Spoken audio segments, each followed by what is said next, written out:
Well, hello, and welcome to the PJH Writing Command Center for another podcast episode from God Bless the Cake Publishing LLC. Woo! I love that old music. And I am John Hausleben of God Bless the Cake Publishing. I am the flagship author, chief photographer, music reviewer, music critic, kind of do everything guy here at God Bless the Cake Publishing LLC with a little help from my friends. What are you laughing about? Yeah. Yeah. Now you cheer. All right. There we go. Well, here we are. We're having a good time today. It is the middle of a snow again. It's like been a crazy week here in Central Virginia with panic and media hype and all kinds of things. It's bitter cold here, but we're gonna have a nice warm day inside the Writing Command Center, and we're thrilled you're here to join us for this podcast episode. This is a special podcast episode because we have our guest star here, the world famous Musical Encyclopedia. Frankie T has stopped by the Writing Command Center, and Frank's going to share his wonderful knowledge of music, and he's got a list of his 5, and I'm not going to give it away. I'll let Frank say that. But if you're a first-time tuner-inner, if that is even a word, then welcome. If you're a long-time listener, a follower, a subscriber, then welcome back. Absolutely thrilled you're here to join us. So before we get started, we got to get our little Orphan Annie decoder pins out because it's time for our podcast sponsor. This podcast is proudly sponsored by Corporate Facilities Group Incorporated, the leader in technical consulting, facilities maintenance, facilities management and operations, as well as property maintenance and management services throughout America. And now CFG Incorporated is proud to announce a new department, a new initiative, headed up by the amazing Mr. Steve McMillan. Let's give it up for Steve, folks.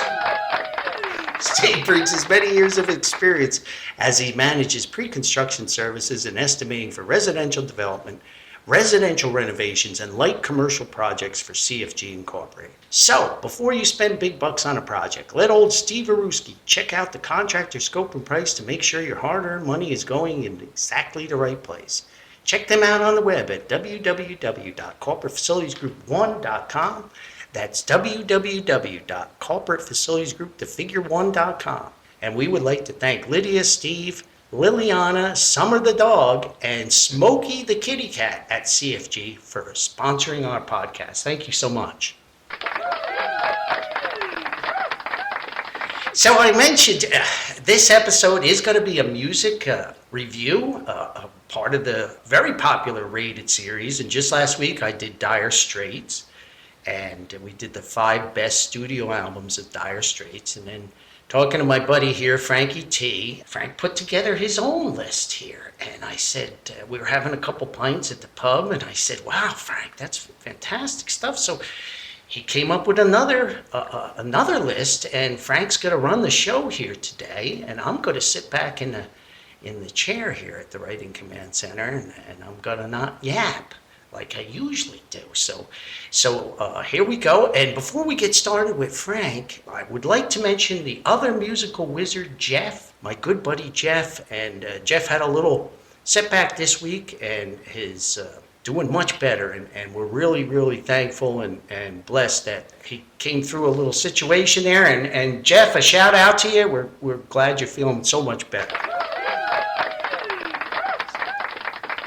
So Frank, we have Frankie T here, Musical Encyclopedia, and Frank and I have known each other for many, many years, but during the COVID era, we actually worked together at 2 separate companies, but actually in my primary source of income at the same building in the facility management and security and property maintenance management business, and Frank worked for one of the tenants there. So I'm going to turn it over to Frankie T. Frank, welcome. Just thrilled you're here to join us here on the podcast, and maybe tell the listeners a little bit about the world famous Frankie T and what you're going to talk about today as far as your own music goes.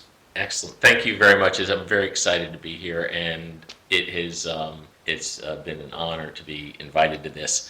Just by way of background, lawyer, retired recently, and I've known Polly on and off for probably 20 years. I worked in a building here in Richmond, Virginia, and Paulie worked there too, and our paths crossed, but not a lot. We knew each other by sight, but that's pretty much it.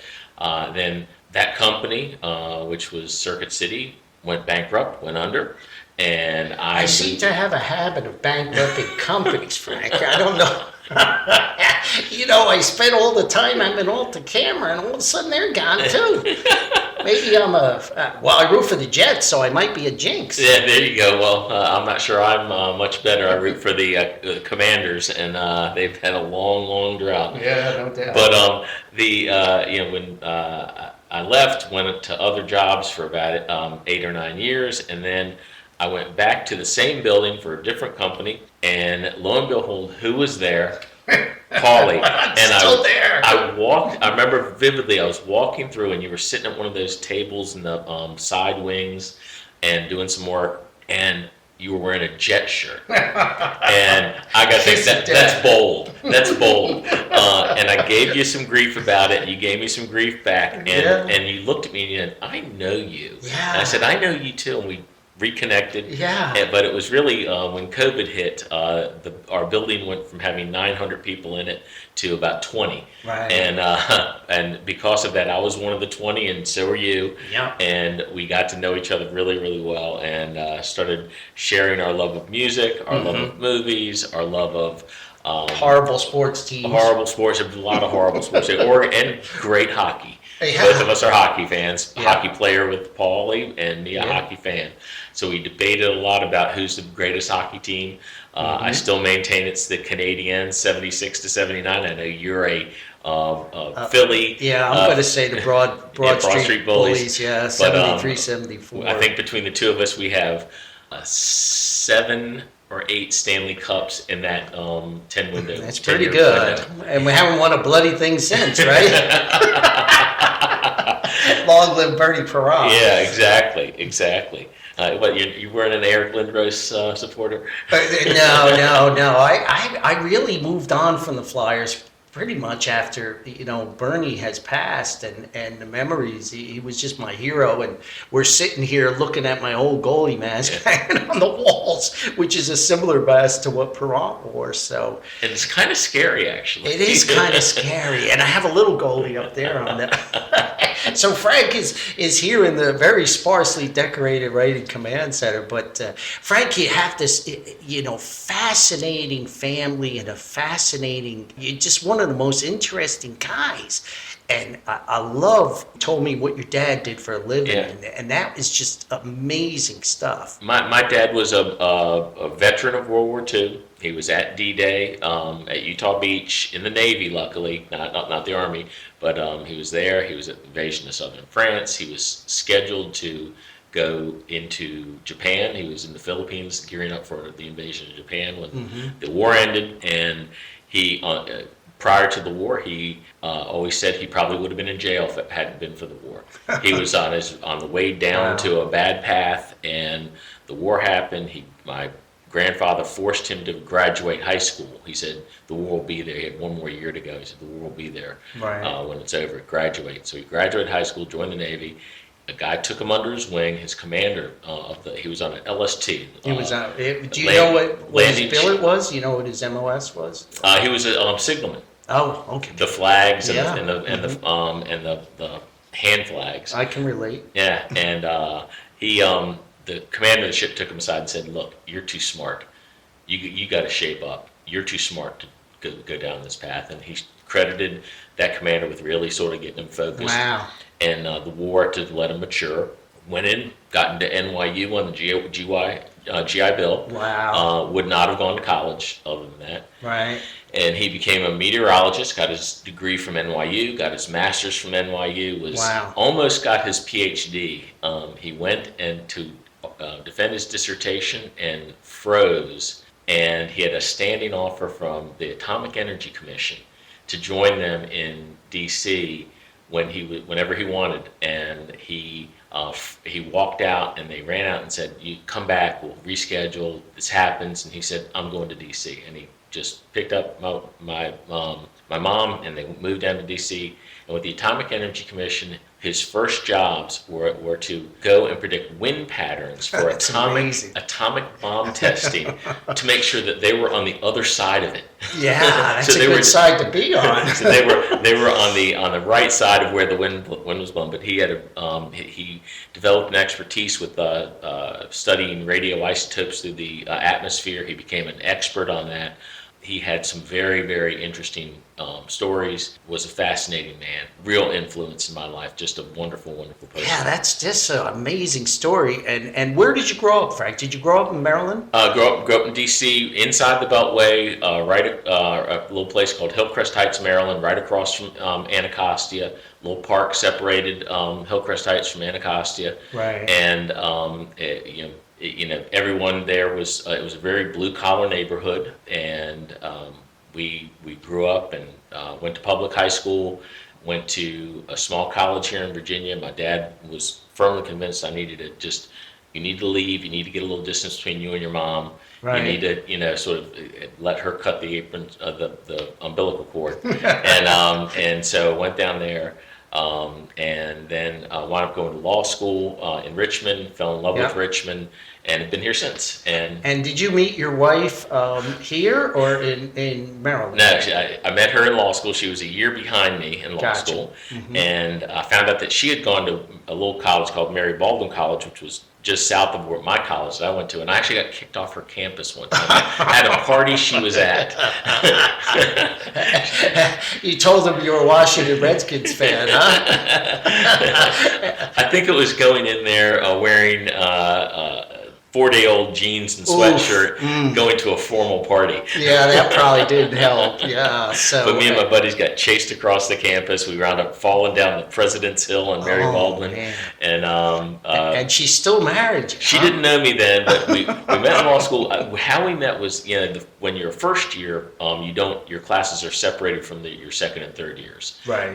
So when I was a third year, she was a second year. We were able to start attending classes together.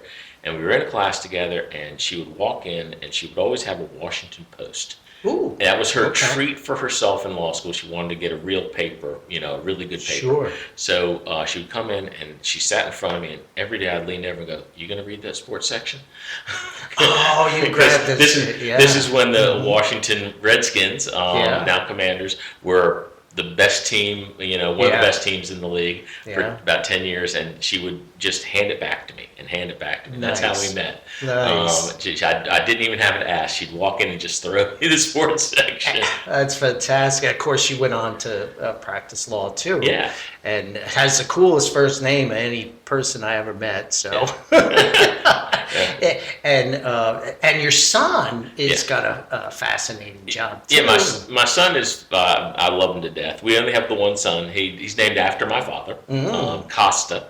Nice. And he he went to college at Longwood. He was not a serious student in high school. Right. We weren't sure if he even wanted to go to college. He went to Longwood, but he found his passion. And that was kinesiology and strength and conditioning. Right. Basically, when he was in high school, late in high school, he got into it with a weight training person in the gym, and he got the addiction. He loved it. He got it. He understood it. He went to Longwood, did really well there in his field. Struggled in some of the other ones, but didn't we all? And we had paid the last tuition payment, and we were in Paris. My wife and I were in Paris. We had done it. We had gotten him through college. Came out of pocket. The difference between what we had saved and what we paid was about $100. So we did it perfect.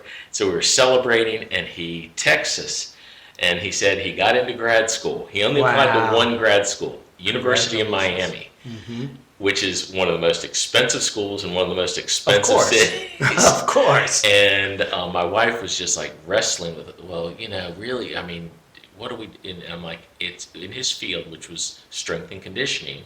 He gets to work with Division I athletes at the highest level. Wow. Power 5 school. Yeah. And I said, this is going to open doors for him. And he went there and did well, and has had a career where he's his main thing now is, and he has been doing this for I think going on 6 years now. Is that he got the job right, Right. during COVID, right after COVID hit. Right. He is a strength trainer for the United States Air Force, and he Right. trains fighter pilots. That's awesome. And he loves it, and he loves the purpose of the mission, which is to keep these guys healthy and Right. and help them withstand the effects of flying planes at that speed, Yeah, and yeah. those G forces. So You have to be a great athlete, and I've known a few pilots, and my dad knew a number of pilots because he machined aircraft parts, and they would stop by. But all pilots always say their support team is more important than anything. So Yeah. I imagine your son is an integral part of that. he So, loves it, and he lives over in Europe, and works with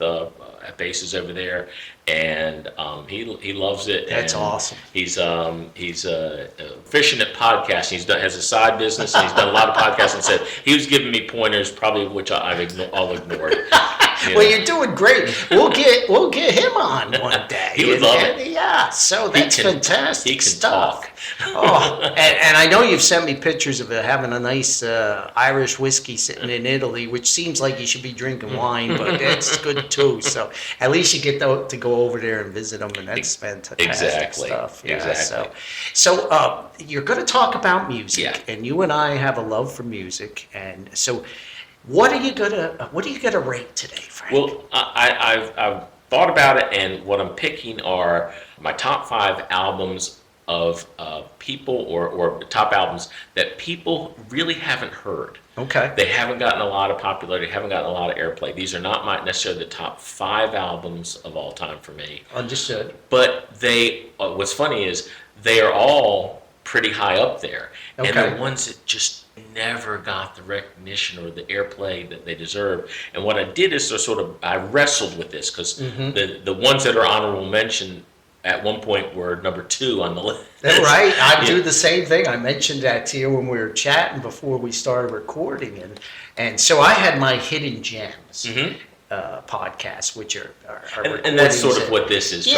yeah, I get it. And so, what are your musical tastes, Frank? If you had to pick, and I know we've talked about, some bands I obviously know quite a bit more, but for the listeners, where is Frankie T land on the music genre? What's the classifications you enjoy? It's mainly rock and roll. Okay. I like just your basic straight ahead rock and roll. Right. But on top of that, I have had times where I've been into hard rock and heavy metal. There have been Right. times I've been into alt country. Ah, I do a interesting. lot of blues, a Yes, lot I of New know. Orleans music, rockabilly. So it's all guitar driven is sort of the core of what I do. Okay. But I got the unique ability to see Stevie Ray Vaughan twice play. I know you're a big fan. And I just that sort of guitar blues, but guitar oriented rock is my wheelhouse. And funny story about that, I took my wife to one of our early dates. We were driving around in the car, and Stevie Ray Vaughan song ended, and a John Fogerty song came in Okay. right after it.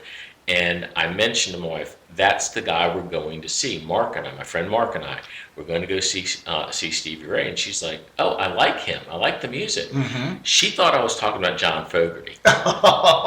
So we get tickets at the time. It's now the Altria Theater. Yeah. It was the old mosque, was what it The was mosque, called. yeah, I've seen And pictures of it. we had 7th row right in front of a set of Marshall amps. Oof. And he came out, and the first song he played was Scuttle Button, which is just a vicious, Yeah. fast guitar, Right. complicated guitar lick. Yeah, I know. And- I know the song. And she bent down, put her head between her legs, and about 20 minutes in, she goes, do you think we could leave early? And I said, I'll get you a cab. I'm not leaving the show. No. And she stuck it out. We went home. The next day, she calls her friend in New Orleans, a woman in New Orleans, and she's talking to her friend Lisa, and I hear the one-sided conversation. She's like, "Oh yeah, yeah, he took me to see this band. They were horrible. Some guy named Stevie Ray Vaughan." And then she sits there for pauses, and she looks at me and goes, "Lisa says I need to marry you." That's a great story. Yeah, that's fantastic. I'll tell you my story someday about the woman that the predictions of the type of music that you get sucked into on the opposite side. Now you took your wife to something, but I had the reverse. But I'll tell that story another time. But so, all right, Frank. So here we go. The world famous Frankie T. And he's got the list. So I'm going to sit back. I'm going to take some notes here. These are you got 5, and we have 2 on? I have 2 honorable mentions, and I'll start with the honorable mentions and work down to number 1. So these are the best albums no one's ever heard. Go for it. And the first 2 are ones that they got a fair amount of critical acclaim. And when I say fair, I mean, very thin. But they were on the radio. You heard some songs. And the first one, so they sort of popped off the list mainly because they had gotten some airplay. Okay. The first one is the Radiators, New Orleans Radiators, and the album is Zigzagging Through Ghostland. And that should be on the list just for the title of the album. Oh, it's fantastic. And the Radiators I saw many times in small venues here in Richmond and Charlottesville. And they were a fantastic live band. They had 2 guitarists, Dave Malone, who's also one of the lead singers, and a guy named Camille Bendois. Ooh. And they had he played center for the Canadians. He could have, and he or he would be an ice skater. Yeah. But his style was really sort of a lot of feedback, a lot of just vibration in the notes. And Dave Malone was more of a straight ahead, and they would drop off depending on the song who was going to play lead. And when Camille Bendois came on, he's one of those guitarists that if he plays, it's like listening to Carlos Santana. You don't you hear 2 notes, you know who exactly it is. I totally agree. And I said in my Dire Straits podcast, there's 2 guitarists that I know right away. One is Carlos Santana. And the other is Mark Knopfler. Yeah. They play a note, and you just know who they are. Yeah. So what's the genre that they're playing? It's New Orleans. It's rock. It's New Orleans based. Gotcha. So it has a lot of percussion, a lot of keyboard. It's a very rich, full sound. And they're just fun band to see. The lyrics on a lot of their songs are good. They have some. This album is interesting. One of the song that got some airplay was a song called Confidential, and that got a lot. That's the one that got some airplay. I think it's one of the weaker songs on the album. Okay, that's usually the way it goes. but I mean, it's still a great song. But there's so many others, and they do one called Fall of Dark that is just a haunting song about a guy who's. It sounds like a truck driver, and he's trying to get home. Right. But I think it's really deeper than that. I think it's about a guy who's lost. Gotcha. And he's talking about keep a lamp trimmed and burning. And it's really a guy who is lost trying to find his way. It's a beautiful, haunting song. Gotcha. And then. So is this how many piece? Is it drummer, bass player? Oh, it's a two guitars, bass, keyboard, a keyboard / sort of bongo or big bongo drums. Nice. And then regular drums. And so it's a very rich sound. And the one guy, Ed Volker, is the other vocalist, and he's not a handsome man. Okay. He doesn't look like you then. And he looks, and when he sings, his mouth, it's almost like he's trying to eat a Big Mac all at once. But it's so entertaining. Right. And I'm sorry to Ed Volker for, I don't mean to disparage you. Now it sounds like you're giving praise. I honor you, and I just love the way you performed, and he really engaged with the audience. I saw him many, many times, probably 5 or 6 times in small venues here and up in Charlottesville, and I miss them. I wish that I could see them again. It's a fantastic album. Is that a band that's still current? No, I don't think they're around. Gotcha. I think they tried to make a comeback pre-COVID. I think they did like a benefit concert around COVID time or right after COVID, but they're not a real Gotcha. touring band. I did get to see them in Tipitina's in New Oh. Orleans, very famous bar Yes. venue in New Orleans. Yeah. Wow. Yeah, All right. So that was a lot of fun.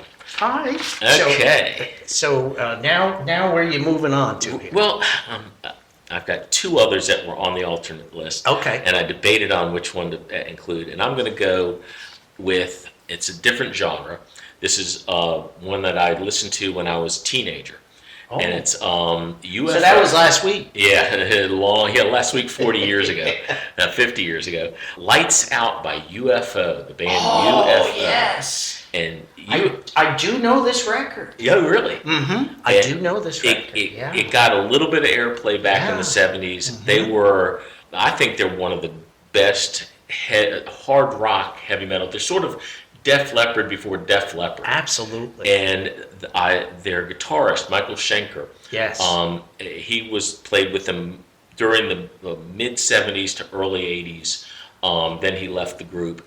He was a phenomenal, and still is a phenomenal guitarist. I Right. saw him down in Hopewell at the Beacon last year. Wow. And it was it was a retrospective tour on his time with UFO. Okay. So he did 22 songs, and they were all from the UFO albums that he played on, and they were phenomenal. That's a great And selection. We were walking out, and me and another guy were walking out, and I didn't know him, and we were just talking. I just looked at him and said, that was worth 10% of my hearing. And he's just he plays fast, he plays clean, and every song, even their ballads, he has a very complicated solo. Right. And I love it. They put on a string of albums that I thought were fantastic in the late 70s. Phenomena, Force It, No Heavy Petting, Lights Out. Mm-hmm. You're just gonna, if you're a guitar guy and you like hard rock, it's an underrated album. I think that every song on there is fantastic. Yeah, and I think UFO shows up on a lot of folks' underrated lists. Yeah. Yeah, I totally agree with that. But I have heard this album. I have to give it another spin. But, I love it's this been a long album. time, yeah. It's still heavy That's a in my great rotation. selection. Yeah, that's a Um, great selection. So I'll go into my top 5 now. All right, so here we go, 5-1, right? Yeah, 5-1. And the first one is a rockabilly album Oof. by a guy named Paul Burleson. Okay. And I was down at the old Moon Dance. I don't know if you remember that. It was a venue down in Chaco Bottom. Yeah. One night, I just started with Circuit City, and I saw a guy named Mason Ruffner was playing there. And we'll hear about Mason Ruffner later on. Okay. But I was like, I got to go see Mason Ruffner. And I go down there, and during the break in the show, he had an intermission. I'm drinking a beer at the bar, and they put on a record, and it's Paul Burleson's doing Train Kept a Rolling. Okay. And I looked at the bartender, and I'm like, who the hell is this? And he goes, oh, it's a guy named Paul Burleson. He's the real deal. And he's going to be playing here in 3 weeks. I'm like, you got to be kidding me. Okay. Found out, this is his history. He played in a rockabilly group in the 1950s, the Rock and Roll Trio, with he and a guy named Johnny and Dorsey Burnett. Oh. And they had some modest hits, for that era and that time in that genre in the mid-Atlantic, or not mid-Atlantic, the middle part of the country, Tennessee, Memphis, Nashville area. And he then, after they broke up after a few years, he basically stopped playing, I think he became an electrician or electrical contractor. Oh, I'm all for that. I'm an old electrician too. And then he came back and started playing again. And this album came out in '97. It is his only solo album. Wow. You cannot find it on Spotify. You can't find it. I can't find it anywhere online. Unless you go to you can get 1 or 2 songs on Right. YouTube or something like that. Right. But you can't find the album. Mm-hmm. And it is a gem. And I went 3 weeks after when I first heard it. I got tickets to the show, took some friends, Awesome. and he is 73 years old. He's sitting on a stool, just playing this fantastic rockabilly with a band behind him. There was like a 23-year-old stand-up bass player from, I think it was, he was Dutch. Okay. And I don't think he could speak a lick of English. Nice. And he's twirling and dancing with this stand-up bass. It was so Wow. fun. And Paul Burleson just sat in his stool Right. and played. Right. And it was fantastic. I highly, if anyone ever gets a chance to listen to this album, if you like rockabilly, it'll blow you away. Okay. You know, Well, that absolutely. surprised me, a rockabilly selection. I love it. Okay. Yeah. And I'm trying to look at my notes here. They say he was influenced by, or guitarists he influenced were Jimmy Page, Jeff Beck, and Eric Clapton. Wow. Okay. Some blues guys. Yeah. Mm. So Nice. that the whole roots rock and roll when they Yeah, were blues just starting rock, out. yeah. Yeah. Mhm. I love it. And All right. Train Kept It Rolling. It's not Train- his song, but he and that group, the rock and roll trio, did it in '56. Wow. On one of their albums, and he reprised it for this album he put out. It's a Awesome. gem, absolute gem. I love it. What you got number 4? Okay, number 4. Got to get back to my list. You know, I do mine without notes there, Frank. I needed to keep because, as you can see, they went up and down, up and down.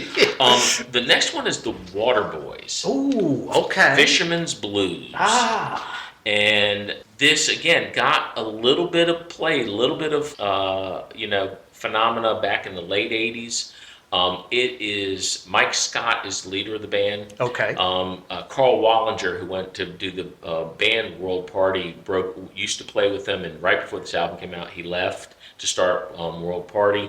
This song, or this album, is just very outside of my wheelhouse. Okay. It is a collection of music that is heavily influenced by Scottish and Irish Celtic music, Wow. and Is it folky Irish? there are some songs you could go into a bar in Galway on a Saturday night, and you would think that listening to this up, you were in a bar in Galway. Okay, it's not like Dropkick Murphy type. Sort of, kind of. Yeah. There are songs that are more traditional, Okay. but there are songs that are just they have a Celtic flair, a lot of violin, Irish whistles, maybe. yeah, Mm. and fantastic percussion. Nice. Really just deep driving. The guitar work on this album is not prominent. Right. It fills in. There are certain songs that sound, but it's mainly the strings and the percussion that drive the album. Okay. And it's all over the place. Some of it's traditional. He has one song on here that you could hear anywhere in Tennessee on a Saturday night. It's an old Hank Williams type song. Okay. Has anyone here seen Hank? That's the name. Yeah, I know the song. Yeah. And it's just a beautiful rendition of that song. Now, what era is this? 70s? Is 80s, this 80s? late 80s. Okay, 80s. And are they Irish based? Are they from Ireland or Scotland? Yeah, Scottish. Scottish. But he brought in a lot of Irish influences on this Gotcha. album. Well, there's a lot of crossover there. Yeah, there is. It is the strings on some of the songs feel like they're being played with electricity, like a lightning bolt is hitting the strings. Nice. It's just this deep, hard, driving strings. Right. The percussion is fantastic. That's a great selection. It is. He has one song, "Bang on the Ear," and it's a reminiscence of every verse is a reminiscence of a past love. Ooh. And how it ended. Oh, And okay. it's a very sweet, sentimental, somewhat sad. Yeah, a little song. sappiness. Yeah, but you just a guy reminiscing about the girls that have crossed his life and why it didn't happen or how it ended. You know, there's only been 20 million songs written about that, Frank. This one is true. Every rock and roll song in the world is either based on that or hating your parents. Every country song has a pickup truck and a train, right? And bad hangovers. What's neat is this album made the Rolling Stones 1001 albums to listen to before you die. Okay. And it is, what I like about it is very different album. It has a lot of differences between the songs. They go all over the place. Like I said, one of them is as country can be. Right. Some of them are just this driving hard song. The title, Fisherman's Blues, is absolutely fantastic. And the other one was We Will Not Be Lovers. That's the one where the straight it builds. Right. That one's another breakup song, Mm-hmm. but it builds slowly, and each time it moves to another verse, the sound gets more. It gets more I love depth, that. more Yeah. anger, more speed. Hmm. It's Sounds like it's got some progressive tendencies in how they structure it. yeah. Are they long songs? Some of them can be, Yeah. five to 7 minutes. Yeah. Yeah. Hmm. There's nothing on there is bad, but it's a very different music, and you hear so many different styles of music in it, but all very, very good. That's one you can throw on and know that you can put it on and you're going to have a good time. Good. I love it. Yeah. I love it. Yeah. And Number three. This goes back to one. This is probably one of my top 5 albums of all time. Okay. And the artist has had some success and some notoriety. It's Graham Parker. Oh, okay. And Yeah, absolutely. his album Human Soul. Now, Graham Parker, was sort of like an Elvis Costello. He was sort of lumped in with Elvis Costello in the late 70s. Right. He and the Rumor put out Squeezing Out Sparks and Howling Wind, 2 sort of critically acclaimed albums. And then he went on to his career, both with and without his backing band, the Rumor, at different times. This is just an incredible album, and it's mainly for the songwriting. Okay. I don't think he'd ever tell you he was a great pure musician. Like, you're not going to go to Graham Parker to hear his guitar playing. Okay. But And he writes all his own material here? mostly he does. And what's interesting, Yeah. he does some covers of old Motown standards on one of his albums. That seems like a different mix. It is. He does a version of Cupid. Ah, That is yeah. stunningly good. I mean, No it's not on this kidding. album, but it's on a different album. All But he right. always has like a soul-based song on almost all his albums. Like on this one, it's called Soul Time. Okay. And it's just, it would stand up in Motown in the 70s. Okay. But his songwriting it's angry. The lyrics can be really very angry, cynical, Right. with this amazing streak of hope and love. Oh. And it's just amazing how you listen to some of the songs, and then he comes up, and it's this beautiful song that is just incredible. This one, let me see. He does "My Love Strong." This is my favorite song. That's your favorite cut? It Yeah. is Mhm. the lyrics are about it's about a guy who clearly has some flaws, but he loves this woman, and he's trying to be there to support her. Right. And it's how he feels about this woman and how tough her life is, Right. and how he wishes he could make it better. Mm-hmm. And it's just a sad but hopeful song at the same time. Okay. So now he is a guitar player, or is he He's a just singer and guitar player. okay? Is But it electric more or rhythm, acoustic? more rhythm. He does. Oh, more, does okay. electric, but he also has done he does acoustic. and There's no mixes. long solos or him It slashing is- or cutting out. It is yeah. not a.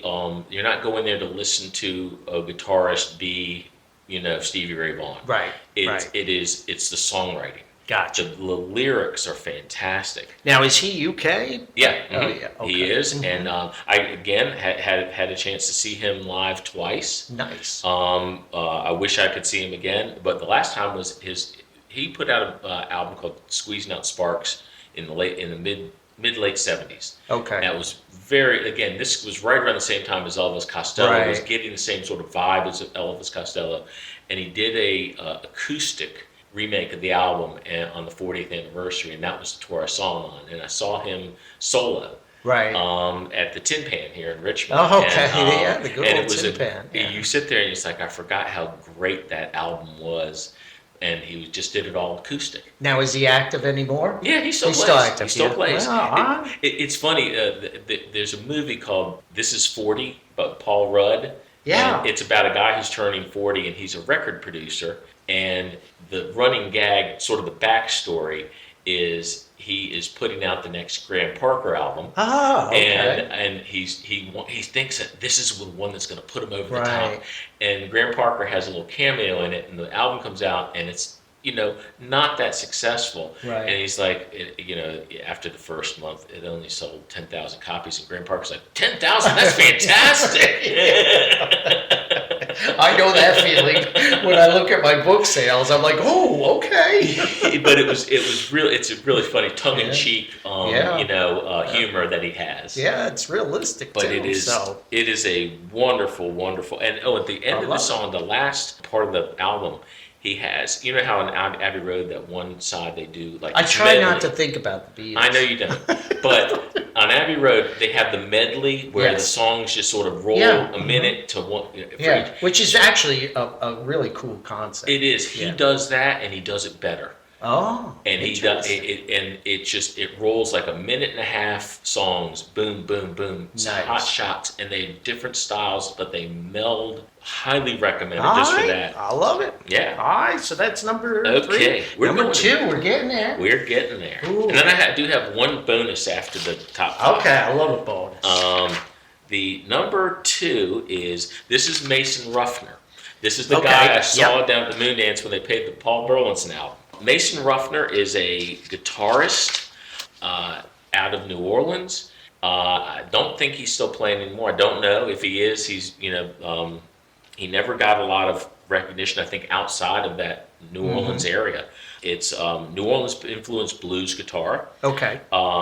You go to New Orleans quite a bit here. It's a rich music. It is. Rich music sound and a rich music scene. Yeah. But this album was produced by Dave Edmunds. Dave Edmunds. Yeah, and when he toured, he supported Jimmy Page in the 80s. Yeah. He toured with Jimmy Showed Page. up on a lot of bands. Yeah. And he also opened with Bob Dylan, CSN, and U2. Yeah. So he was recognized by people as just really an incredible guitarist. Every song is a gem. He plays with fire coming out of it. It's let me read you a couple reviews about this album. Okay. David Frick and Rolling Stone ended his review with this: Mason Ruffner is a guitar star waiting to happen. Meet the new Sultan of Swing. Ooh. And then one of the other parts of high level. It is, and there's an instrumental called Courage. And the quote from the review was, "It sounds like Jimi Hendrix and Mark Knopfler are duking it out." I love that quote. Yeah. A fellow critic told me one time that because he knew I was a Knopfler fanatic and Dire Straits, and he said, Paulie, you know why no one ever covers Dire Straits songs? Because nobody can play like Mark Knopfler. Yeah. So that's a high praise. It is. It's really good. Every song is fantastic. And I saw him down at Moondance. It was so funny because I see it and I'm like, I'm so excited. So was the Moondance a small venue? Very small venue. Probably smaller than the Tin Pan. No kidding. Okay. And I went down there. I'm like, I hope I can get tickets because it was like the night before. Yeah. I got tickets. I go down there. There can't be more than 30 people. Oh my. Okay. It probably would have seated like 150. It can't be more than 30 people in there. Right. He came out, and you would have thought he was playing to the Royal Albert Hall. Right. He played 2 sets. They were stunning. He was playing behind his back, over his head. Yeah. And you're sitting there, and I remember vividly, I'm sitting at the bar, and these people come to the door, and the guy's like, the cover charge is $10. And right. I'm like, $10? I'm not going to pay to hear that. And I'm like, you waste that on one beer. Yeah, it's worth a lot more. This guy is just railing it. And it's amazing how just I don't understand how certain artists, whatever the artistry is, a photographer, or a musician, or a writer, or whatever, they just fly under the radar with this fantastic talent. Maybe the breaks doesn't come their way or whatever happens, but I've seen that so many times, and the one-hit wonders, but a guy like this sounds amazing. It was fantastic to watch, but also, and like I said, he poured his heart out, and there's 30 people in the room. Yeah, that's tough. And I mean, we were all very appreciative. I still remember the concert vividly, but he's playing behind his back, and there's a big sort of window that he's playing in front of, and the window went out to 17th Street Market. Right. And you'd see people like standing watching him play behind his back. It's like, why aren't you running in here? Yeah. See, it's almost like Knopfler with Sultans of Swing, Yeah. Guitar George. Yeah, Yeah. exactly. Knopfler Great. said there were like, what, 15 people in the pub or Yeah. something. And Guitar George is pouring his heart out, but he has a full-time job. He does have a full-time job. And the last one, So this is number one. Number one. All right. Well, we got to get a little. There we go. There's the number one applause. All right, here we go, Frank. this is Ernie Isley of the Isley Brothers. Oh. And he was the guitarist for the Isley Brothers, although he didn't play with them initially. He was the youngest Isley brother. Okay. And this is a solo album he did in 1990 called Live Wire. Live Wire. And he, I love the Isleys. Oh, well, he didn't play with them in this. He joined them in like '68. Right. And he was 16 years old. Wow. And he played on "It's Your Thing." He wrote "Fight the Power" 1 and 2, and "That Lady."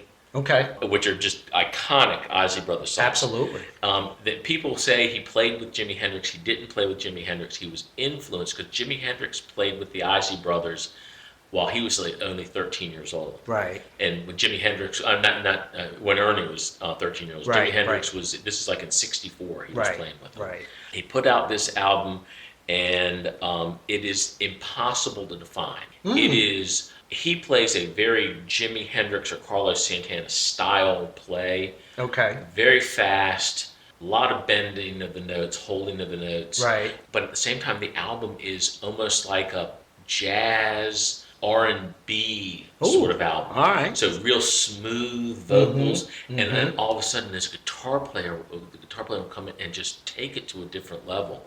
And New York Times said of this album, if it doesn't make it on the radio, it's because its synthesis of black pop styles and rock and roll defies the rigidity of labels. Wow. You gotta love that. Yeah, that's very eloquent. Yeah, and it is, the songs on there, Back to Square One is just it starts out with this violent guitar playing, just out of the bottom, almost like Scuttlebutt, where it just comes out and hits you between the eyes. He has Song for the Muses, which is the opening song, is just this beautiful song that changes from this smooth, jazzy, almost George Benson-y R&B to this guitar solos that are straight out of Hendrix. Wow. But he makes it. So how old was he when he did this record, do you think? It was probably, this is 1990, so probably in his 40s? late 40s. Okay. And what I love about it, I saw this morning, I went on, and there's a YouTuber that put out this thing that says he's the greatest guitar player since Jimi Hendrix. Wow, that's high praise. The YouTuber is Music Modest. Okay. And shout out to Music Modest. That's the name. We'll check you out. That's the name of it. But he goes through, and what he says is that he's just an underrated guitar player. He is known in the industry, and in '92, when Jimi Hendrix was inducted into the Rock and Roll Hall of Fame, the people on stage were Steve Cropper, Jimmy Page, Jeff Beck, Carlos Santana were just a few of the people on stage. Right. They picked Ernie Isley to do Purple Haze. Oh, yeah. He's the one who did Purple Haze. Wow. And it tells you sort of what people thought about his guitar playing to have him do that iconic song. Wow. It's really... now, is Ernie still playing? Is he active? I think he's still playing. I can't say how active he is. I think he's still playing with the Isley Brothers. Okay. All right. This album that got almost... Frank Lynch and I were laughing. I heard this... A shout out to Frankie Lynch. Yeah, hey, Frank. Frank Lynch was another musical wizard out there. Another musical wizard who worked with us at love Frank. At our place of business, and we were laughing because there was a radio station in Richmond back in the late 80s, early 90s called WVGO.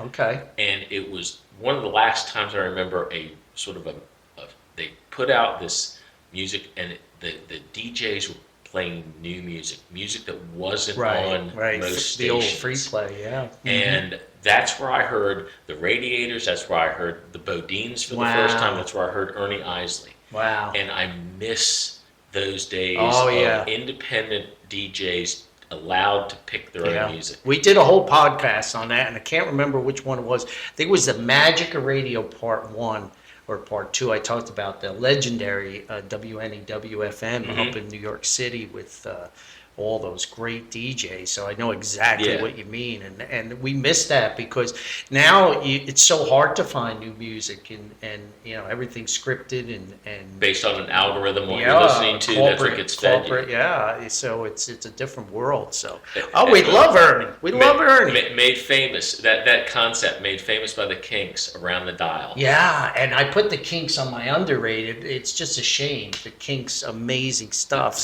They have a depth of record that's incredible. Yeah, absolutely. And I was lucky enough to see them twice.